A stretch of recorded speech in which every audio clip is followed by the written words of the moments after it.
One of the fastest growing property strategies in the UK right now is something. My fellow Nigerians, I speak to you today, heart and sense of responsibility, aware of the turmoil and violent protests unleashed in some of our states. Notably, among the protesters were young Nigerians who desired a better and more progressive country where their dreams, hope, and personal aspiration will be fulfilled. I am especially pained by the loss of life in Jigawa, Kano, Kaduna, and other states, the destruction of facilities in some states, and the wanton looting of supermarkets and shops, contrary to the promise of protest organizers that the protest will be peaceful across the country.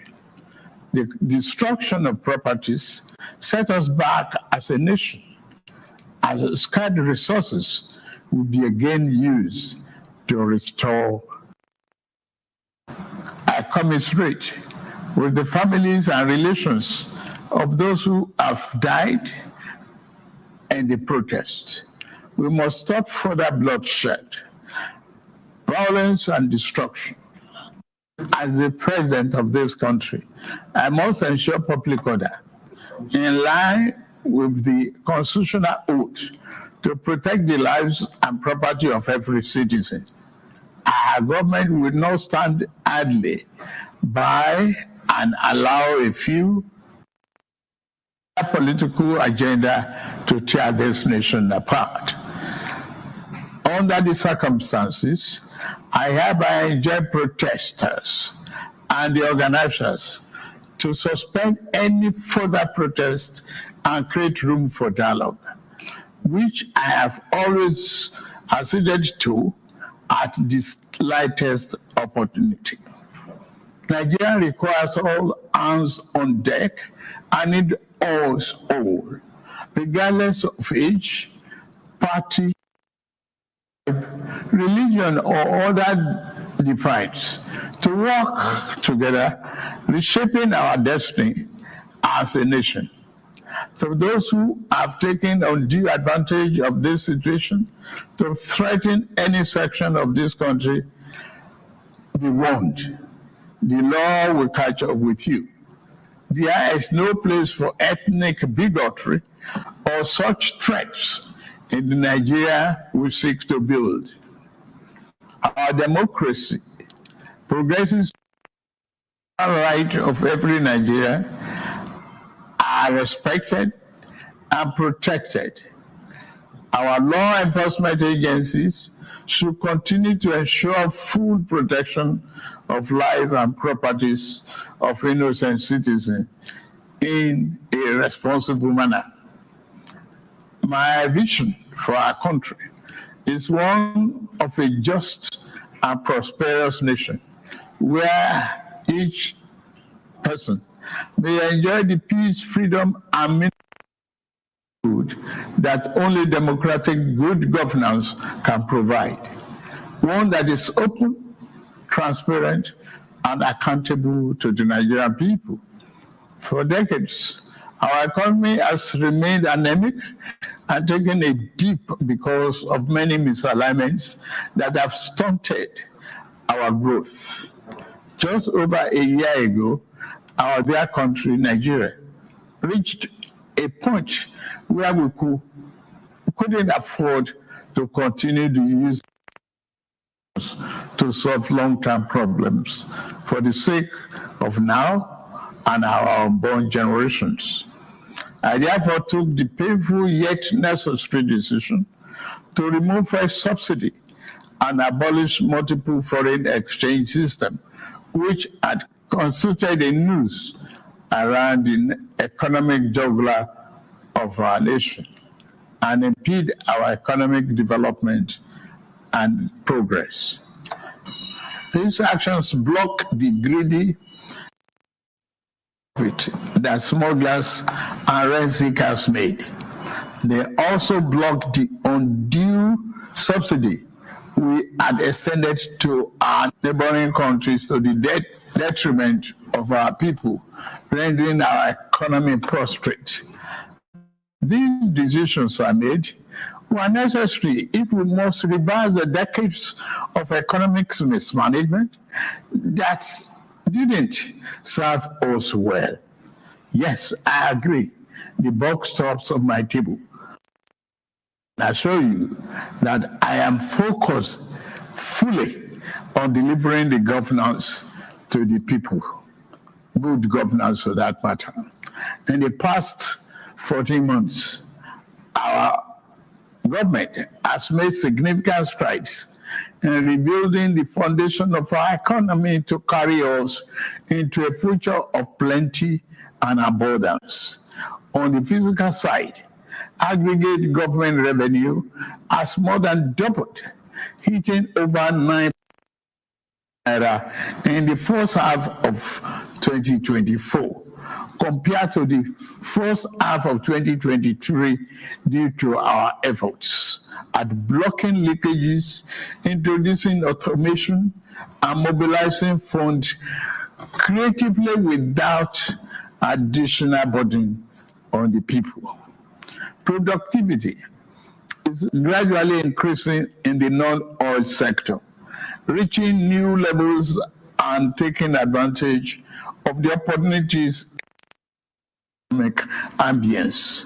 My dear brothers and sisters, we have come this far, coming from a place where our country spent 97% of all our revenue on debt service. We have been able to reduce that to 68% in the last 13 months. We have also cleared legitimate outstanding foreign exchange obligations of about 5 billion without any adverse impact on our. This has given us more financial freedom and room to spend more money on you, our citizens, to fund essential social services like education and healthcare. It has also led to our state and local government receiving highest allocation ever in our country's history from the federation account. We have also embarked on major infrastructure projects. We are working to complete inherited projects critical to our economic prosperity, including roads, bridges, railways, power, and oil and gas development.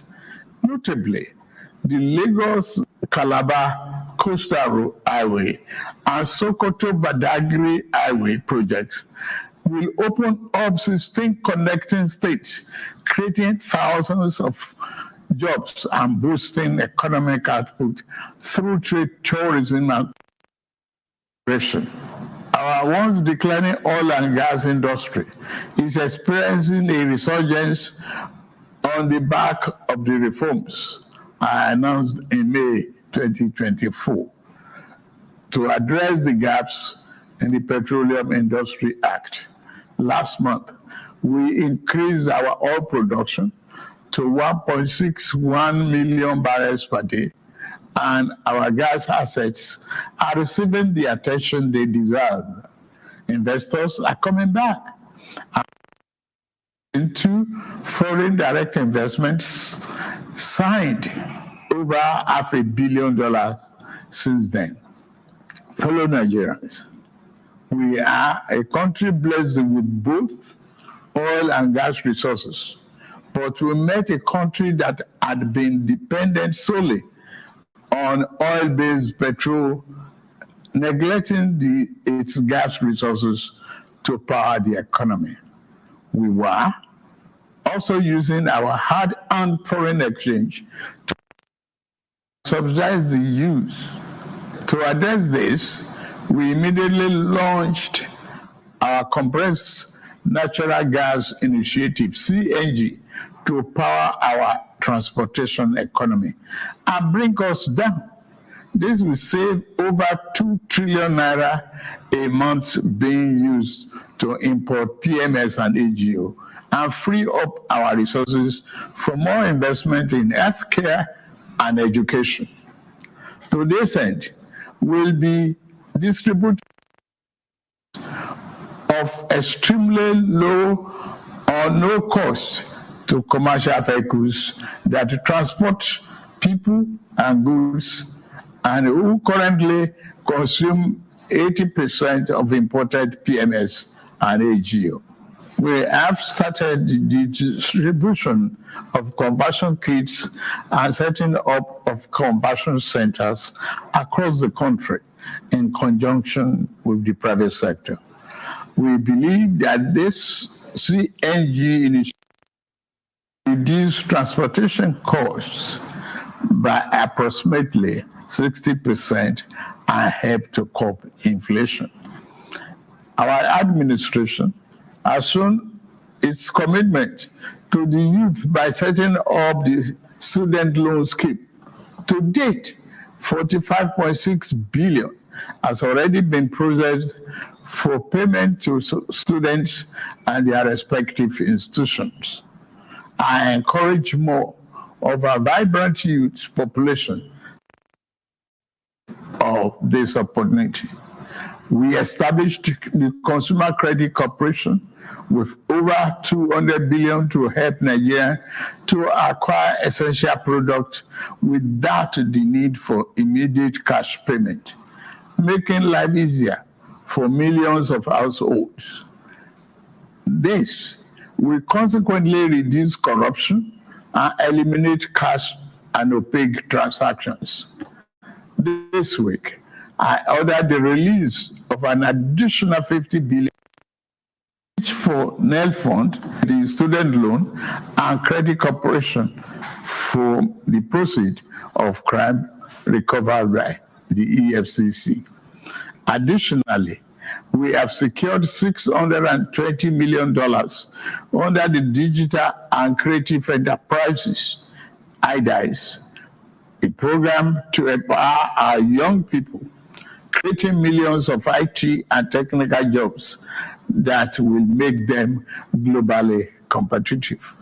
This program, the 3 million technical talent scheme, unfortunately, one of digital centers was vandalized during the protests in Kano. What a shame. In addition, we have introduced the skill of artisans program, SUPER, the Nigerian Youth Academy, and the National Youth Talent Export Program, NATEP. Also, more than 570 billion used to the 36 states to expand livelihood support to their citizens, while 600,000 nano businesses have benefited from our nano grants. An additional 400,000 more nano businesses are expected to benefit. Furthermore, 75,000 beneficiaries have processed to receive our 1 million micro and digit interest loans starting this month. We have also built 10 MSME hubs within the past year, created 240,000 jobs through them, and 5 more hubs are in progress, which will be ready by October this year. Payment of 1 billion each also have been made to us under our single-digit loan to boost manufacturing output and stimulate growth. I signed the national minimum wage into law last week, and the lowest earning worker will now earn at least 70,000 naira a month. 6 months ago in Kasana, Abuja, I inaugurated the first phase of our ambitious housing initiative, the Renew and Estate. This project is the first of 6 we have planned across the nation's geopolitical zones. Each of these cities will include a minimum of 1,000 housing units, with Kasana itself set to deliver 3,212 units. In addition to this city project, we are also launching the Renew Hope Estate in every state, comprising 500 housing units. Our goal is to complete a total of 100,000 housing units over the next 3 years.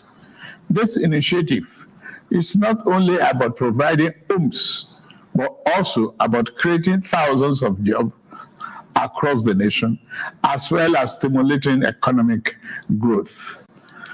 We are providing incentives to farmers to increase food production at affordable. I have directed that tariffs and other import duties should be removed on rice, wheat, maize, sorghum, and drugs, and other pharmaceutical medical supplies for the next 6 months, in the first instance, to help drive down the prices. I have been meeting with our governors and key ministers to accelerate food production. We've distributed fertilizers. Is to cultivate more than 10 million hectares of land to grow what we eat. The federal government will provide all necessary incentives for this initiative, whilst the state provide the land, which will put millions of our people to work and further increase food production. In the past few months, we have also ordered mechanized farming equipment, such as tractors, worth billions of naira from the United States, Belarus, and Brazil. I can confirm to you that the equipment is on the way. My dear Nigerians, especially our youths, I have heard you loud and clear. I understand the pain and the frustration that drive these protests, and I want to assure you that our government is committed to listening and addressing the concerns of our citizens. But we must not let violence and destruction tear our nation apart. We must work together to build a brighter future where every Nigerian can live with dignity and prosperity. The task before us is a collective one, and I am leading the charge as your president. A lot of work has gone into stabilizing our economy, and I must stay focused on ensuring that the benefits reached every single Nigerian as we promised. My administration is working very hard to improve and expand our national infrastructure and create more opportunities for our young people. Let nobody misinform and miseducate you about your country or tell you that your government does not care about you. Although there have been many dashes in the past, we are in a new era of renewed hope. We are working hard, and the result will soon be visible and concrete for everyone to see, feel, and enjoy. Let us work together to build a brighter future for ourselves and for generations to come.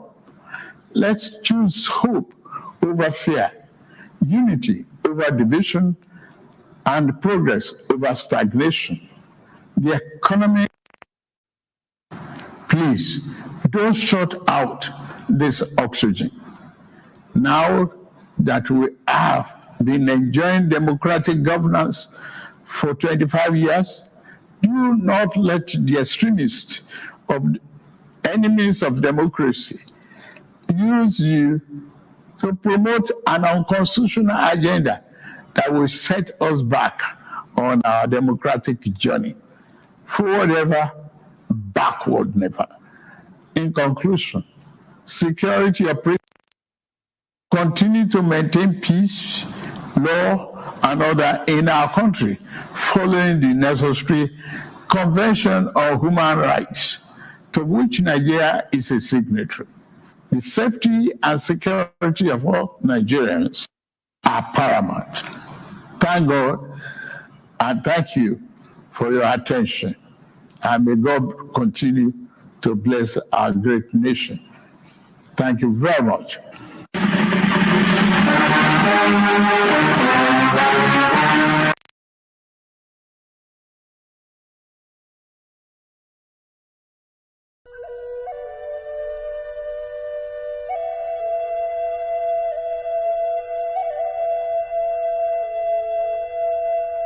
Where is our Nigeria? Where is our Nigeria when one mudu of rice was 200 naira? Where is our Nigeria when Titus fish was 200 naira? Where is our Nigeria where a bottle of vegetable oil was 200 naira? Where is our Nigeria where a liter of fuel was 65 naira? Where is our Nigeria where our monthly salary can serve us for a month? Where is our Nigeria when $1 was 165 naira? Where is our Nigeria when we eat 3 square meals in a day? Where is our Nigeria when going to farm is not a prayer point to survive? We don't live in a Nigeria where we don't have peace of mind to travel by land and there is no money to afford a craft. Parents can no longer afford school fees. We are in the era when people go out and don't come back. Where we trade people for money. How long do we endure? How long do we survive? How long do we live? We need our Nigeria back. Give us back our Nigeria.